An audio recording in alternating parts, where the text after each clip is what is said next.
Hello, everybody. It is Ken from Bigfoot Farm, and it is January 1st, 2024. Happy New Year, everybody. I wanted to share with you the fact that I've got my first eggs of the year. And the four eggs that you've seen in a previous video were dummy eggs. They're ceramic eggs from Tractor Supply from the feed store, and they're just basically to train the hens to go in the laying boxes, right? Now, this one here is very small. It's the size of a quail egg. And this one here is slightly larger. See? But they're both small for chicken eggs. And this is because they are the first eggs from these two hens. So two hens, each one giving their first egg. And the hen has something called an oviduct, which would be, I guess, the birth canal in a human female. This is where the mating occurs. This is where the egg comes out. The oviduct is very tight at first. So no doubt that it took a little bit of squeezing to come out. Yeah, it's a miracle they don't crush these eggs, but they're chickens, they're birds, they're used to doing this sort of thing. Yeah, and they'll get larger. The breeds I have will give me from medium to extra large size eggs. The light Brahmins, the big chickens with the white bodies and black tails and the feathered legs, they will give me medium size eggs, and the other breeds will give me large to extra large. So these will get really large, but their oviduct has to stretch. They have to get used to it, and you may ask, well, why did they not lay in the nesting boxes? So this was right out in the open next to the food pan that I use for to give them like breads and vegetables and whatnot. And this one was in the manure pile underneath the roost. So these hens have been scratching around in my nesting boxes, and I made little cubby holes between the straw bales so they'd have more places, comfortable places to lay their eggs. This tells me, and I've been raising chickens for most of my life, although not in this climate. Um, at first, they don't know what's happening. They're young girls, they're young females, these hens, and I'm guessing they feel a certain amount of pressure. They don't know what's happening with their body, and this thing plops out.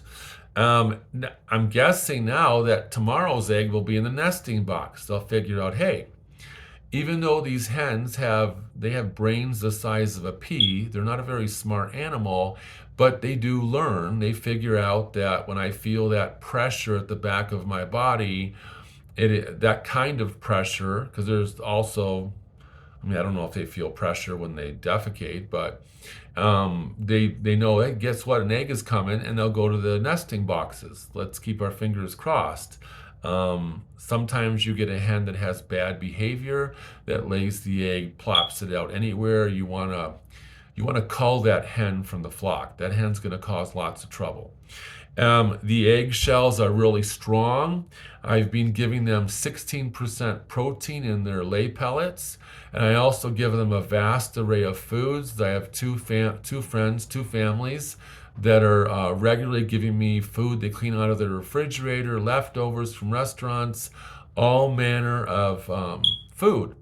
And today I put out a couple loaves of bread that Mike and Janice gave me. One of them was moldy, so and the chickens are fine with that. The other one was not moldy. And they eat it, they digest it completely fine. I think they derive some benefit from the mold, in fact.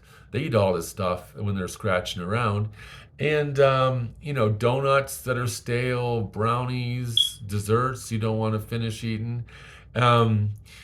Rather than throwing food away, leftovers and stuff that's starting to go bad, make a friend who has chickens, and it's just better for the chickens to get a variety of food over and above their 16% laying pellets.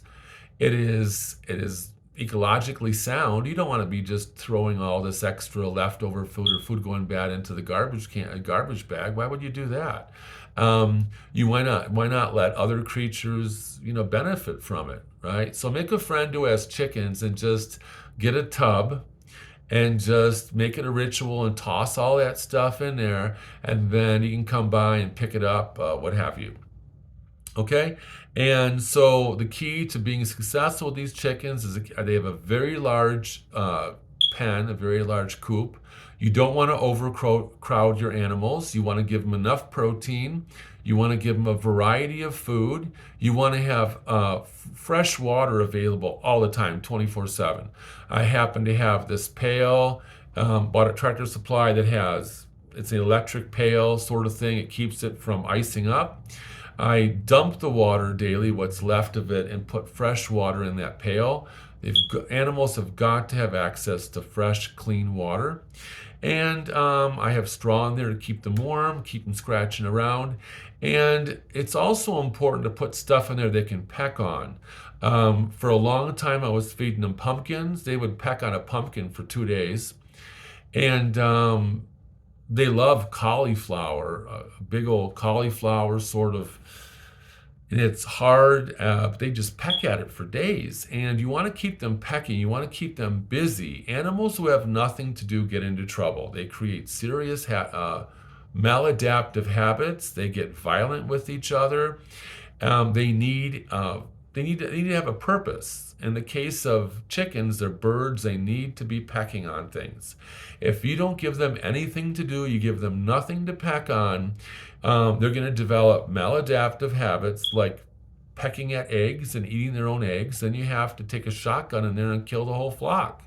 Because it's happened to me where one hen becomes an egg eater, and then everyone else learns by watching, and before you know it, all the hens are eating the eggs, and the purpose of having the chickens are for the eggs. That's a maladaptive behavior that can be prevented. Keep those chickens busy, right? Give them things to peck on incessantly. If it's a goat, let them be goats. They need to be chewing on stuff. They need to have access to trees and alfalfa. It's a ruminant. A ruminant needs to chew all the time. Birds need to peck at things. Whatever livestock you have, it has a natural inclination. You have to give the animal access to that natural inclination. Horses need to run. They need room to roam. When you just put a horse indefinitely in stalls, you keep horses only in stalls, then you get maladaptive behaviors from horses. Horses need to move. You see where I'm going with this, right? But anyway, stay tuned. I got my first eggs on New Year's Day. Pretty darn cool. Pretty good timing. I love these hens. And eventually I'll show you some extra large eggs as they get into the groove, shall we say. And have a good year. Signing out from the magnificent North.